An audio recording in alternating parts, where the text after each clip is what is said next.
तो इस वीडियो में दोस्तों हम लोग ज्योग्राफी का नोट्स देखेंगे। जैसे हमने ऑलरेडी पॉलिटी वगैरह का डिस्कस किया हुआ है, तो इसमें आप देखेंगे कि जो ओशियन है, रिवर है, माउंटेन है, टेरेस्टेरियल है, सेलेशियल है, बॉडीज़ हैं, ये सब जो है ज्योग्राफी का पार्ट है और इनकी स्टडी को ही ज्योग्राफी कहा जाता है। जो एंशियंट ग्रीक स्कॉलर हैं इराटोस्थनीस, इनको जो है सिस्टमेटिक ज्योग्राफी का फादर बोला जाता है। और जो हिस्टोरियोग्राफर ऑफ ग्रीस हैं वो हैं हेक्टेसियस, ठीक है, इनको फादर ऑफ ज्योग्राफी बोला जाता है। एलेक्जेंडर वोल्ड हमबोल्ट को founder of systematic modern geography बोला जाता है। 3 नाम हमको मिल गए, ठीक है। तो सबसे पहले हम लोग वर्ल्ड ज्योग्राफी को देखेंगे। ज्योग्राफी को जैसा कि हम जानते हैं कि 2 भागों में बांट के हम लोग पढ़ाई करते हैं। तो एक तो हमारा इंडियन ज्योग्राफी है और इसकी एक हमारा वर्ल्ड ज्योग्राफी है, ठीक है। तो सबसे पहले हम लोग वर्ल्ड ज्योग्राफी को देखेंगे। तो वर्ल्ड ज्योग्राफी में कुछ चीज़ें कॉमन रहती हैं जो इंडियन ज्योग्राफी से रिलेटेड, जैसे कॉस्मोस वगैरह की पढ़ाई करें, किसी प्लैनेट वगैरह की पढ़ाई करें तो उससे तो, लेकिन उसको हम लोग वर्ल्ड में ही पकड़ के चलते हैं, ठीक है। तो everything which we can touch, feel, sense, measures और डिटेक्ट इज कॉस्मोस, ठीक है। इट इंक्लूड जैसे स्टार है, गैलेक्सी है, डस्ट क्लाउड है, लाइट है, ये सब जो है कॉस्मोस के अंदर में आते हैं।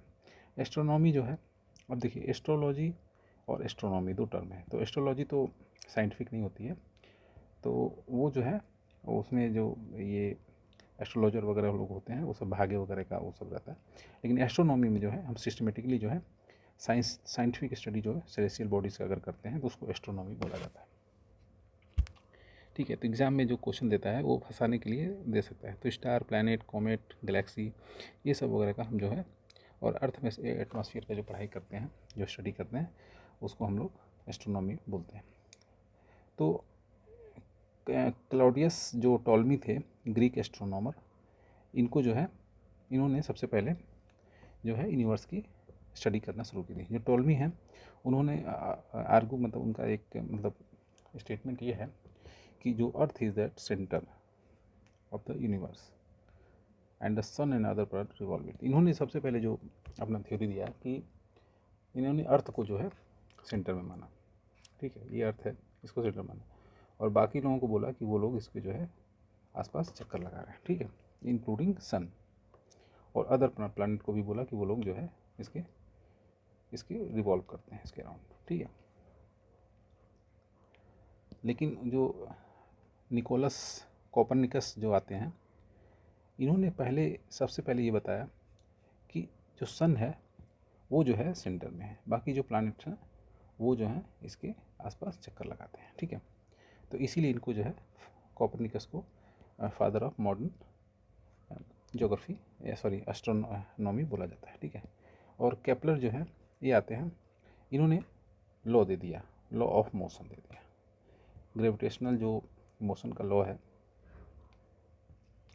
जो प्लैनेट वगैरह का जो रहता है, मोशन ऑफ द प्लैनेट्स, सन, ये सब इनके आधार पे चलता है। तो अब 3 प्रिंसिपल हैं जो ओरिजिन बताते हैं यूनिवर्स की।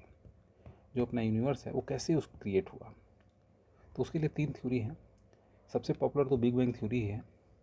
हालांकि जब तक आप कोई ऐसी थ्योरी ना दे दें जो सारे आपके सवालों, जो भी सवाल उठते हैं उसका आंसर न कर दे, तब तक कोई भी थ्योरी मानी नहीं जाती। तो बिग बैंग जो है ये काफ़ी सवालों को, काफ़ी हद तक लोगों के सवालों को हद करता है। स्टेडी स्टेट थ्योरी भी है और पल्सेटिंग यूनिवर्स थ्योरी है। तो सबसे पहले हम लोग बिग बैंग थ्योरी देख लेते हैं, ठीक है। इसलिए मैं बोल रहा हूँ कि the most valid theory of the origin of universe, इनको ही बिग बैंग थ्योरी बोला जाता है। ये 1927 में जॉर्ज लेमेटर ने दिया था। इनका जो है जो कार्यकाल रहा है 1894 से 96 तक ये मतलब रहे हैं, ठीक है। और इन्होंने 1927 में, और जो बाद में इसी थ्योरी को थोड़ा और डिटेल में एक्सप्लेन किया है रॉबर्ट वैगनर ने 1967 में, ठीक है। तो अब ये थ्योरी क्या करती है, अब जैसे बिग बैंग नाम से ही लग रहा है कि कोई विस्फोट टाइप का कुछ हुआ, ब्लास्ट हुआ, तो सारी जो चीज़ें थी वो एक जगह थी। अकॉर्डिंग टू दिस थ्योरी जो ओरिजिन ऑफ यूनिवर्स है वो हाई टेम्परेचर और डेंसिटी इनिशियली था, और एक ज़्यादा कंसंट्रेशन और मास एक्सप्लोजन हुआ, और जो है चीज़ें फैलने लगी, ठीक है। तो इसीलिए आप देखेंगे कि सारी चीज़ें मूवमेंट कर रही हैं, ठीक है, इवन यूनिवर्स इज मूविंग, ठीक है। तो यही दिया है कि process since then the universe has been expanding continuously, universe expand हो रहा है। जैसे यहाँ पे मान लीजिए कुछ रहा और ये इसके अंदर विस्फोट हुआ, तो ऐसे ऐसे घूमते हुए ये अब जा रहा है, मूव कर रहा है, ठीक है। तो ये जो है आपकी बिग बैंग थ्योरी है। तो मोटा मोटी यही है। और इसमें जो नाम है जॉर्ज लेमेट्री का और रॉबर्ट वेगनर का, ये दो नाम आपको याद रहना चाहिए, ठीक है। और साइंस जो साइंटिस्ट जो है इस थ्योरी को जो सपोर्ट करते हैं बिग बैंग को, वो 13.8 बिलियन ये सब स्टार्ट हुआ था, ठीक है। ये सब मानते हैं कि ये 13.8 बिलियन ईयर्स एगो स्टार्ट हुआ था, ठीक है। अब आगे चलते हैं। स्टडी स्टेट थ्योरी क्या करती है। अब ये जो है वो दूसरी मेजर थ्योरी है जिसको काफ़ी लोग बिलीव करते हैं। और अकॉर्डिंग टू दिस थ्योरी ये जो है एक्सप्लोजन से यूनिवर्स जो है क्रिएट नहीं हुआ है, ठीक है। The theory has no beginning और नो एंड, ठीक है। और इसको बोला गया है कि include expandability it maintaining a constant average density. और ये ना ख़त्म हो रहा है ना शुरू हो रहा है, तो लेकिन स्टिल ये एक्सपेंड तो हो रहा है। और न्यू स्टार और गैलेक्सी जो है ये कंटिन्यूस फॉर्म हो रही हैं, और जो पुरानी है वो डिसअपेयर हो जा रही है। तो इस थ्योरी को देने वाले कहते हैं फ्रेड होले थे, और हरमन बॉन्डी और थॉमस गोल्ड। ये तीन वैज्ञानिक, इनका नाम आपको स्टडी स्टेट थ्योरी में आपको याद रखना है। फ्रेड होले, हरमन बॉन्डी और थॉमस गोल्ड, ठीक है। अब आती है पल्सेटिंग थ्योरी। पल्सेशन नाम सुने होंगे, पल्सेटिंग, पल्सेटिंग कोई चीज़ पल्सेट करती है, ऐसे चलती है, ऐसे ऐसे ऐसे, इसको पल्सेशन बोलते हैं, ठीक है। साइंस के जो स्टूडेंट होंगे जानते होंगे। तो according to this theory our universe keep spending, ठीक है, और सिंकिंग। वही मैं बोला ना, ऐसे ऐसे होता है, तो keep spending and keep sinking, ये बोल रहे हैं। और in the interval of million of years. और ये बोल रहे हैं कि काफ़ी सालों में एक बार एक्सपैंड होती है, फिर श्रिंक होती है, फिर एक्सपैंड होती है, फिर श्रिंक होती है। श्रिंक मतलब सिकुड़ना। और इसके जो प्रोपाउंडर है वो है एलन सैंडेज, ठीक है। According to him there was a sharp explosion in before 12 billion. तो ये अब देखिए एक्सप्लोजन जो है, एक्सप्लोजन जो बिग बैंग थ्योरी है उससे काफ़ी मिलता जुलता है, लेकिन उसमें जो है इस तरह की कोई बात नहीं, कॉन्ट्रैक्शन की कोई बात नहीं की गई है। तो since the universe has been expanding and after 29 billion year expand will be stop and universe will start to sink. और ये बोल रहे हैं कि 29 बिलियन ईयर्स जब हो जाएगा तो जो यूनिवर्स है वो सिंक करने लगेगा, ठीक है। तो ये तीन थ्योरी जो है यूनिवर्स के क्रिएशन पे बेस्ड थी, ठीक है। तो अब आगे चलते हैं। बाकी जानता तो कोई नहीं है कौन क्या कैसे बनाई है। अब सोलर सिस्टम पे आ जाते हैं। ये हो गई यूनिवर्स की बात।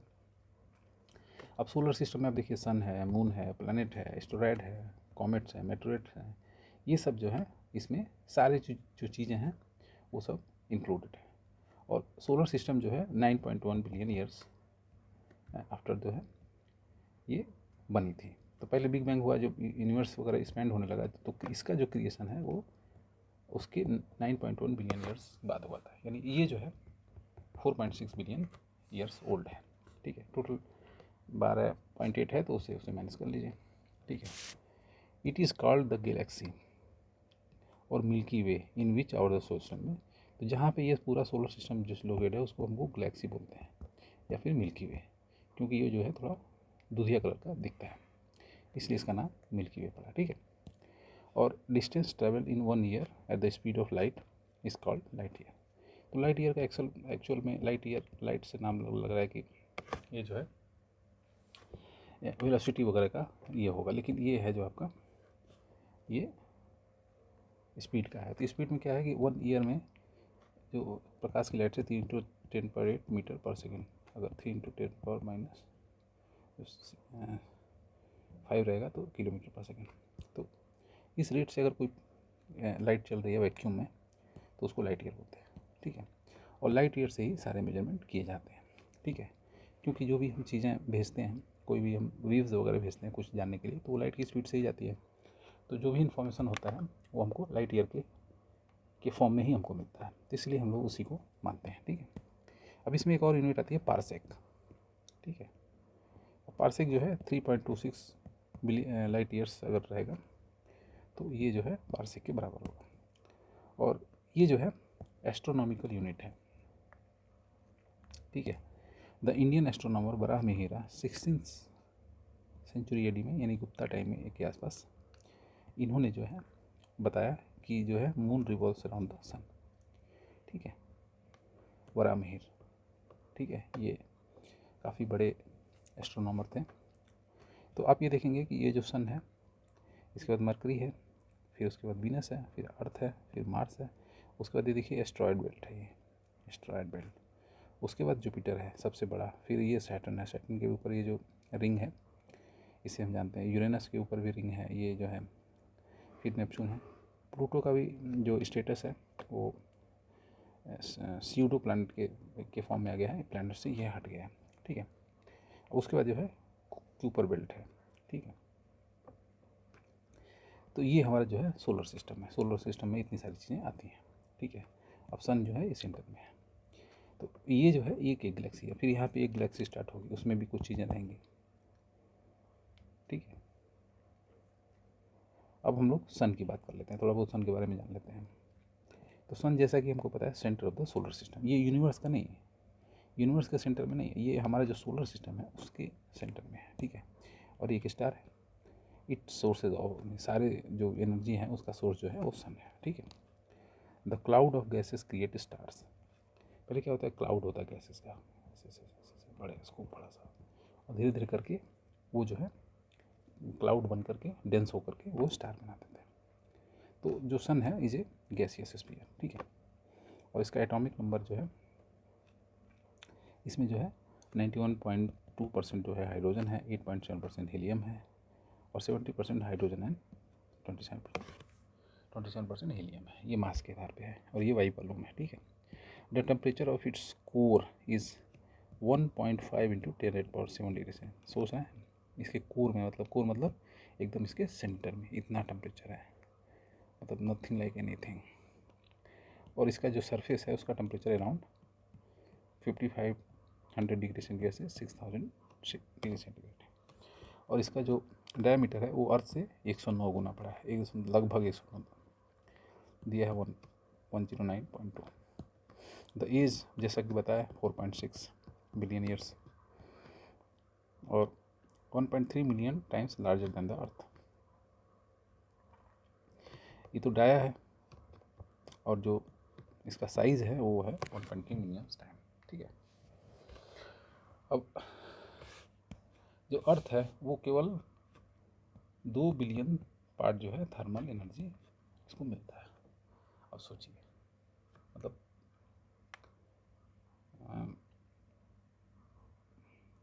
मतलब 1 बिलियन का मतलब 2 बिलियन रहेगा तो उसका एक हिस्सा आपको जो है केवल अर्थ पे आता है, और इससे ज़्यादा आता है इतनी गर्मी वगैरह पड़ती है, इससे ज़्यादा आता है क्या होता है, ठीक है। ये हो गया।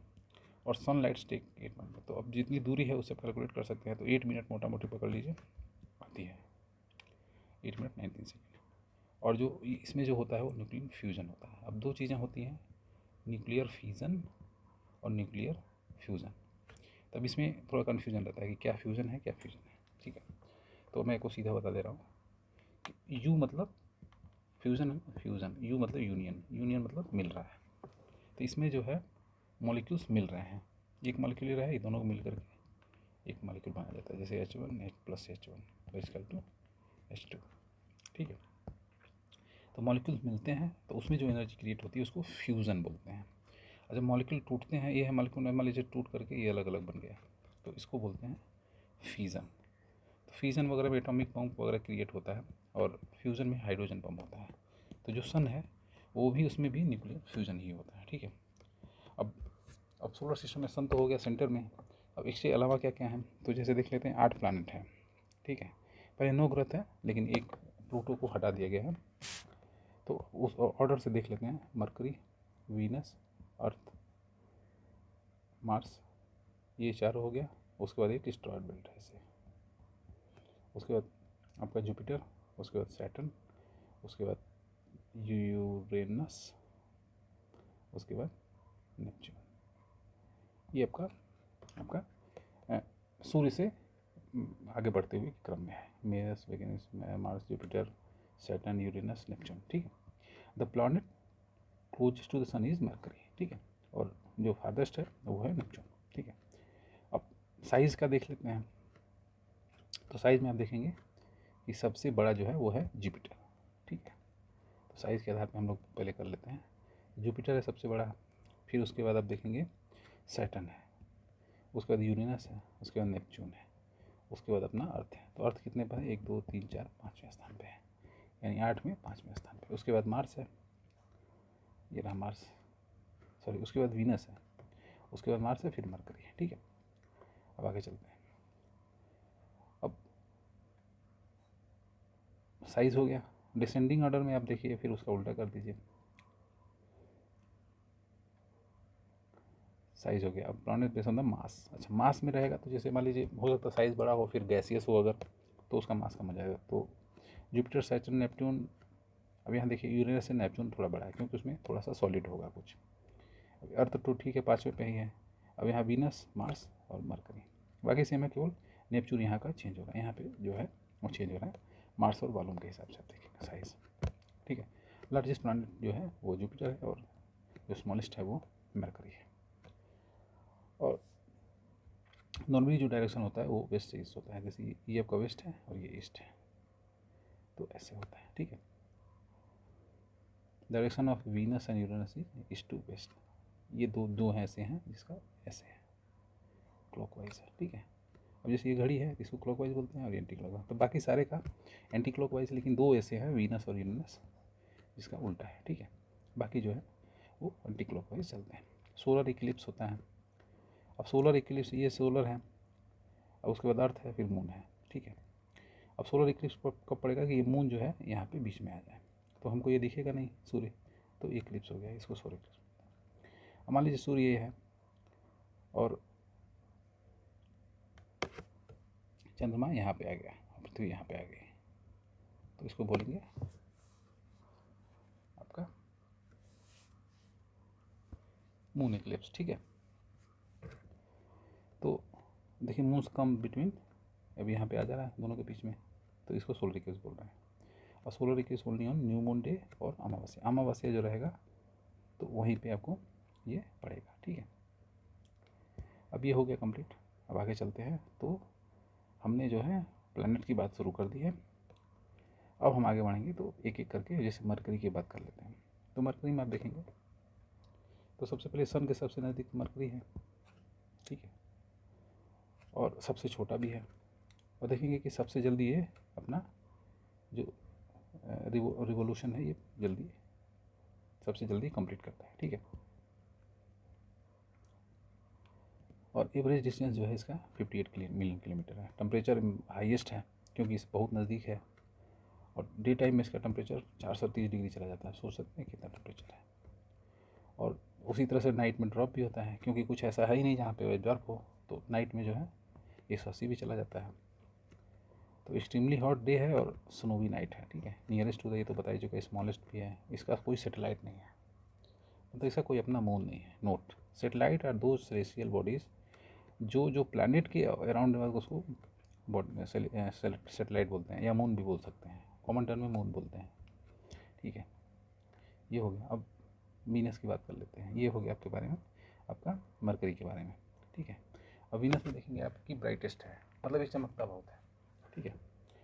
तो और ये जो है उसका 180 दिन था, सॉरी 88 दिन था पार करने वाला, रिवॉल्व करने वाला। इसका जो है 225 अर्थ डे, ठीक है। और वीनस जो है हॉटेस्ट है, nearest to the earth, nearest जो है आपका अर्थ से नज़दीक है, ठीक है। उसको मॉर्निंग स्टार और इवनिंग स्टार भी बोलते हैं। आप देखेंगे जब मॉर्निंग इवनिंग में साइड में छोटा सा चमकता रहता है, उसको वीनस ही देखते हैं। और इसको सिस्टर ऑफ द अर्थ भी बोलते हैं, बिकॉज इसका साइज़ वगैरह जो है, डेंसिटी साइज वगैरह ये सब काफ़ी अर्थ से मिलता जाता है, इसलिए इसको सिस्टर ऑफ द अर्थ बोलते हैं, ठीक है। और इसका जो एटमॉस्फेयर है, एटमॉस्फेयर से क्वेश्चन आता है काफ़ी कि किसके एटमॉस्फेयर में क्या है। तो इसके एटमॉस्फेयर में आप देखेंगे कि कार्बन डाइऑक्साइड है, ठीक है। वीनस में कार्बन डाइऑक्साइड, ठीक है। अब इसका भी कोई सेटेलाइट नहीं है, ठीक है। अब अर्थ वगैरह के बारे में देख लेते हैं।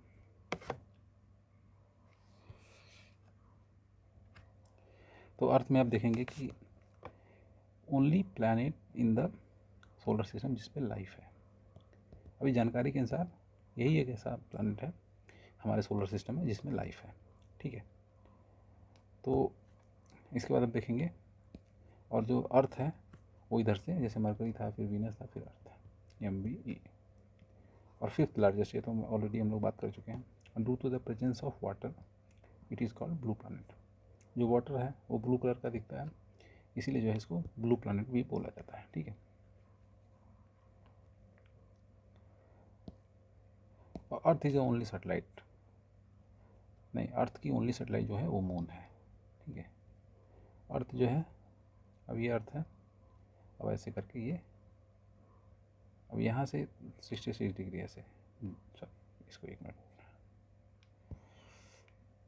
ऐसे, तो ये जो है आपका 23, और यहाँ से ये जो है 66 है, ठीक है।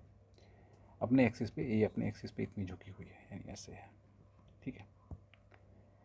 तो ये हो गया। और वेदर चेंज जो है वो अपने एक्सिस की वजह से ही है। अब अगर इसे मान लीजिए सन है, अब अगर सीधा रहता है तो लाइट पड़ता रहता है स्ट्रेट, तो कोई खास वेदर चेंज नहीं होता। लेकिन जब ऐसे रहता है ऐसे, तो यहाँ लाइट नहीं जाती, यहाँ लाइट पहले आती है। फिर जब इधर इधर आता है ऐसे, यहाँ लाइट पहले पड़ती है, यहाँ लाइट लेट पड़ती है। तो उसकी वजह से जो है काफ़ी डिफरेंस होता है और वेदर होता है, ठीक है। और जो अर्थ है वो 23 आवर्स 56 मिनट और 4 सेकंड में एक ऑर्बिटल जो रिवोल्यूशन है वो कंप्लीट करता है, ठीक है। तो हम लोग मोटा मोटी 24 घंटे मान के चलते हैं, फिर जो वो एडजस्टमेंट वगैरह हो जाता है। और movement of the earth is on axis, जब ये तो हो गया कि सूर्य के इधर उधर ऐसे घूम रहा है, लेकिन जब अपने अपने एक्सिस पे जब घूमता है तो उसकी वजह से डे और नाइट होता है, ठीक है। और कंप्लीट ये जो रिवोल्यूशन, इसको कंप्लीट करने में कितना टाइम लगता है? 365, 6 घंटा और 9 मिनट 9.5, यानी मोटा मोटी 365.25, यानी 1/4 बोलते हैं लोग, उतना टाइम लगता है, ठीक है। The time taken by the earth in a revolving of the sun is called solar years, ठीक है। और चूँकि अब हर ये 0.26 और ऐड होता है, तो इसको जब कैलेंडर में एडजस्ट करते हैं तो उसको लीप ईयर बोलते हैं, ठीक है। और वेलोसिटी कितनी रहती है रिवॉल्व करने की? 29.8 किलोमीटर पर सेकेंड। सोचो कि इतनी स्पीड से ये जो है रिवॉल्व कर रही है, ठीक है। तो हमें जो है ये इस स्पीड का पता क्यों नहीं चलता, ये हमको आप कमेंट बॉक्स में बताएंगे, ठीक है। The earth is nearest to the sun on 4 January. जनवरी जब 4 रहता है तो आप देखेंगे इसका जो रिवॉल्विंग है ये इलिप्टिकल है, ऐसा प्योर सर्किल नहीं है। प्योर सर्किल रहता तो सारी दूरी सेम रहती, ठीक है। तो इलिप्टिकल होने की वजह से अब ये दूरी जो है अलग है, ये दूरी अलग है, ये और ये तो मोटा मोटी सेम है, ठीक है। तो आप देखेंगे कि जो ये दूरी है ये शॉर्टेस्ट है, तो यहाँ जनवरी 4 को पहुँचता है। और दूरी ये फारदेस्ट है, तो ये 4 जुलाई के आसपास पहुँचता है, ठीक है। और जब क्लोजेस्ट होता है, क्लोजेस्ट जो आपका स्टार है वो प्रॉक्सिमा सेंचुरी है। और ये जो आप देखेंगे जनवरी से जुलाई आ रहा है ना, तो यहाँ पे आपका 21 मार्च, और जुलाई से जनवरी जा रहा है तो यहाँ पे 23 सितंबर। ये जो है ये चूँकि बराबर है तो यहाँ पे जो है लगभग दिन जो है दिन और रात बराबर होते हैं, ठीक है। अब हम लोग तो लॉन्गेस्ट डे जो है वो कब रहेगा? तो 21-22 जून के आसपास रहेगा। और जो longest day in northern hemisphere, और ठीक वैसे नाइट कर लेंगे तो जो 22 दिसंबर है वो सबसे लंबी रात रहेगी। तो होता है ना, सर्दियों में रात बड़ी होती हैं और गर्मियों में जो है दिन बड़े होते हैं, ठीक है। तो हम लोग अर्थ तक कंप्लीट करके यहीं पर ख़त्म करते हैं।